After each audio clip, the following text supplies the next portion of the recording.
شیخ اگر کسی کا روزہ دن کے ٹائم ٹوٹ جائے، جیسے کہ 12 بجے ٹوٹ گیا، تو اس کے بعد وہ روزہ مطلب کھانا پینا کھا سکتا ہے کہ نہیں کھا سکتا؟ کہ یہ صرف مطلب استحباب کے لیے علماء بولتے کہ نہیں کھانا چاہیے؟ کیا پوچھا بھائی نے شیخ؟ روزہ ٹوٹ گیا تو اگر کسی کا، ہاں 12 بجے مطلب ٹوٹ گیا دن 12 کے بجے ٹائم میں، اگر کسی کا روزہ ٹوٹ گیا ہے تو کیا وہ کھانا کھا سکتا ہے اس کے بعد؟ کیا علماء کیسے ٹوٹ کس گیا لیے وہ؟ منع میں نے کیسے ٹوٹ فتوے گیا؟ کیسے ٹوٹ مطلب گیا یہ بتائیں تھوڑا۔ مان لو کہ ڈینٹسٹ کے پاس گیا، وہ نیچے کچھ گیا ٹوٹ گیا، مطلب ایسے ہی، مطلب کسی کی بھی ریزن کی وجہ سے ٹوٹ گیا، تو اس میرے کے بعد بھائی اس کو ایسے سنیے بات سنیے۔ ایک ہے کوئی آدمی روزہ رکھا ہوا تھا، دوپہر کے ٹائم غلطی سے بھول کے کچھ پانی پی لیا، کچھ کھا لیا، ہے نا؟ اس کو نہیں کہیں گے کہ روزہ ٹوٹ گیا۔ اگر غلطی سے کھا لیا، جیسے ہی یاد آیا کھانے پینے سے رک جائے، اس کا کوئی روزہ نہیں ٹوٹا ہے، وہ روزے کو کمپلیٹ کرے۔ ایک تو یہ ہو سکتا ہے۔ دوسرا یہ ہو سکتا ہے کہ ایک آدمی تھا، دوپہر میں اس کی طبیعت خراب ہو گئی اچانک، ڈاکٹر کے پاس گیا، ڈاکٹر نے کہا کہ آپ روزہ توڑ دو، آپ کی طبیعت خراب ہو چکی ہے، آپ کو کھانا پینا ضروری ہے۔ اب اس نے روزہ توڑا دوائی کھانے کے لیے یا اس طرح کی ضرورت کے لیے۔ یہ دوسری صورت ہے۔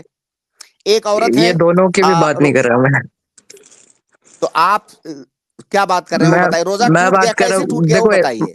ہم مان لیا کہ ڈینٹسٹ کے پاس گیا کوئی اور وہ نیچے چلا گیا، جو بھی وہ ہوتا ہے، تو اس کے وجہ سے اگر ٹوٹ گیا تو اس کے بعد وہ کھائے گا کہ نہیں کھائے گا؟ میں نے کچھ فتوے دیکھے تو اس میں سب بتا رہے تھے کہ نہیں کھائے گا، کیونکہ طبیعت تو سب ٹھیک ہے۔ ٹھیک ہے، تو میں نے دیکھا کہ استحباب کے لیے وہ بولتے کہ مطلب یہ میں ٹھیک پتا ہے کرنا چاہ رہا ہوں کہ استحباب ہے کہ بھائی، یہ کیا ہے؟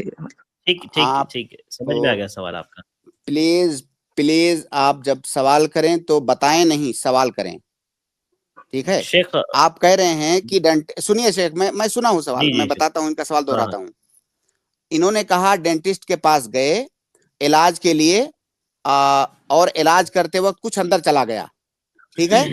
اندر چلا گیا کا کیا مطلب ہوتا ہے؟ کیا جان بوجھ کر کے اس نے اندر لیا یا غلطی سے کچھ اندر چلا گیا؟ روزہ ٹوٹنے کے لیے ضروری ہے کہ وہ انسان جان بوجھ کر کے بغیر بھولے ہوئے کچھ اپنے حلق کے نیچے اتارے۔ غلطی سے اگر کوئی چیز اندر چلی گئی تو اس سے روزہ نہیں ٹوٹتا ہے۔ تو جو اصل پوائنٹ ہے اس کو جلدی سے کہہ کے آپ آگے گزر جا رہے ہیں، جبکہ غلطی آپ سے وہیں ہو رہی ہے۔ وہیں ہو رہی ہے، جی ایک نہیں، ہوتا ہے میں ایک رک ہوتا ہے جائیے بھائی، بات مکمل ہوگی۔ اندر، ایک ہوتا جی ہے اندر جان بوجھ کے کوئی چیز لینا حلق کے نیچے، اس سے روزہ ٹوٹ جائے گا۔ اگر غلطی سے کچھ اندر چلا گیا اس سے روزہ نہیں ٹوٹے گا۔ اب بتائیے شیخ، میں بھائی کا سوال میں کر دیتا ہوں، 1 منٹ آرجے بھائی، آپ لمبا کر دیں گے۔ شیخ میں سوال کر دیتا ہوں ان کی طرف سے۔ ان کا ٹھیک ہے پوچھنا یہ ہے نا شیخ کہ جیسے کسی خاتون کو اگر پیریڈز آ گئے حالت روزہ میں، تو اب وہ جو ہے کھانا وغیرہ کھا سکتی ہے کیا؟ بالکل، یہ سوال واضح ہے، تو سوال ایسے ہی ہونا چاہیے میرے بھائی، کنفیوز نہ کریں، نہ خود کنفیوز ہوں۔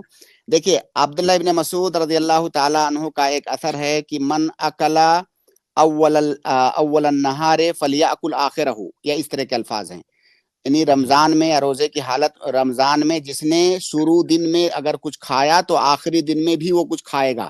یعنی ایسا نہیں ہے کہ وہ اگر اس کا روزہ اس نے روزہ توڑ دیا کسی شرعی ریزن کی وجہ سے، تو اب وہ باقی کا دن جو بچا ہے اس میں روزے کی حالت میں گزارے گا۔ اگر عورت کی ماہواری آنے کی وجہ سے اس کا روزہ ٹوٹ گیا تو اب وہ پورے دن بھوکی نہیں رہے گی، اس کا روزہ ٹوٹ چکا ہے، اب وہ بھوکی پیاسے کیوں رہے گی؟ وہ کھائے گی۔ ٹھیک ہے جی، اگر میں جواب گناہ مل کا گیا آپ کام نے بھائی؟ کرتا ہوں کہ میں جان بوجھ کے کھا رہا ہوں، تو اگر میرا روزہ اب ٹوٹ گیا ہے تو اس کے بعد مجھے یاد آیا کہ نہیں ٹوٹنا چاہیے تھا، میں توبہ کرتا ہوں، تو اس کے بعد مجھے ابھی 6 مطلب مغرب تک کھانا ہے کہ نہیں؟ مطلب یہ استحباب میں آئے گا کہ کیا؟ کھانا ہے، آپ کو کھانا ہے، جو آپ کو کھانا ہے، توبہ کرنی ہے اور اس روزے کی بعد میں قضا کرنی ہے۔ تو یہ جو فتوی ہے کہ تبھی بھی اگر پتہ چلا کہ نہیں کھانا چاہیے تو یہ استحباب میں آتا ہے کیا؟ دلیل کیا ہے اس فتوے کی؟ دلیل کچھ بھی نہیں ملی فتوے میں مجھے، کوئی صرف فتوی ملے۔ ہاں، تو میں آپ کو دلیل دے رہا ہوں کہ عبداللہ ابن مسعود رضی اللہ تعالیٰ عنہ صحابی رسول ہیں، ان کا اثر ہے کہ شروع دن میں جس نے کھایا وہ آخری دن میں بھی کھائے۔ آخری دن میں روزہ آدھے دن کا نہیں ہوتا ہے، روزہ پورے دن کا ہوتا ہے، طلوع فجر سے لے کر کے غروب آفتاب تک، آدھے دن کا روزہ نہیں ہوتا ہے۔ دلیل پہ مجھے صرف یہ ملا کہ روزے کی حرمت اس کو مطلب مہینے کی وہ کرنی چاہیے۔ پھر ابھی آپ کو دلیل مل گئی نا، وہ پرانا بھول جائیے آپ، وہ ٹھیک صرف ہے، فتویٰ آپ نے دیکھا نا، دلیل نہیں دیکھی۔ ابھی آپ کو دلیل مل گئی نا شیخ سے۔ ٹھیک ہے، السلام علیکم۔ السلام علیکم، السلام ورحمۃ اللہ وبرکاتہ۔